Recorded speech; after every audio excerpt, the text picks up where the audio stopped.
Every year, the world loses around 800,000 people to suicide. That is one person every 40 seconds. Even more staggering than that number, every year, there are around 20 million suicide attempts that are made. And unfortunately, those statistics are not including the year 2020, which has seen an alarming rise of mental health concerns worldwide. September 10th is World Suicide Prevention Day. 2020 has been a rough year for many people worldwide of many different walks of life. Numbers like we just saw hit home for many people.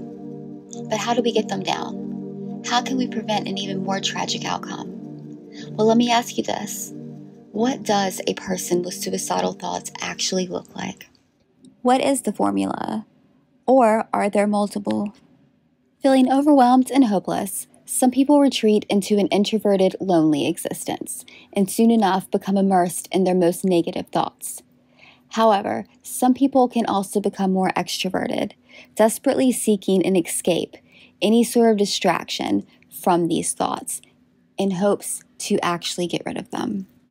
We witness some people go through so many hardships, relationships, finances, family, friends, jobs, illnesses, etc., that they unfortunately seem more likely to experience these types of emotions. However, some people seem to have it made. They have a great life. It almost seems too good to be true. Just remember, sometimes it is.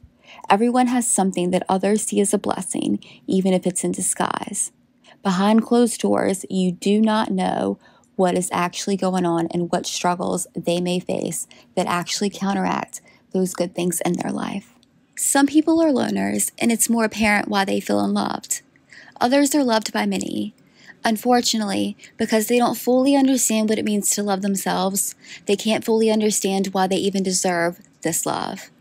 They feel like more of a burden to people, and they feel like these people are too nice to realize that they are better off without them. Some people wear their hearts on their sleeves, and it is more obvious how they are actually feeling. However, some people just merely smile, not wanting to burden others. And you never know what's actually hidden behind a smile. To be level-headed can be subjective. Some people naturally attempt to operate that way, even in their worst moments. Therefore, they seem safe from making erratic, emotion-driven decisions.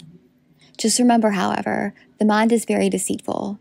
A severely depressed soul may weigh their options carefully. However, those options that they see versus the ones that you may see can be quite different.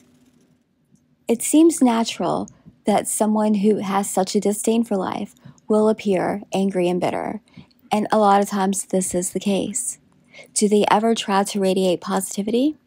Just remember, you never fully know what someone is going through, and sometimes those little rays of sunshine start from a really dark place.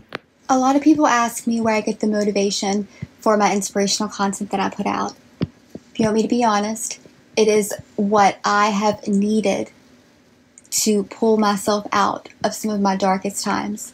And the reason I post it is because I never want someone else to have to experience those same times if I can help it. So please, just always remember, the possibilities are out of this world. Literally, if you just hang on. And we can get that number down. Just take an extra few minutes. Pay a little extra attention. And if you see someone who may need help, just ask. Just lend an ear. Just give a smile. Even the smallest of things can start something that will change the rest of their life. Check the description for very valuable resources that you or someone you may know may need. And I promise you, it does get better.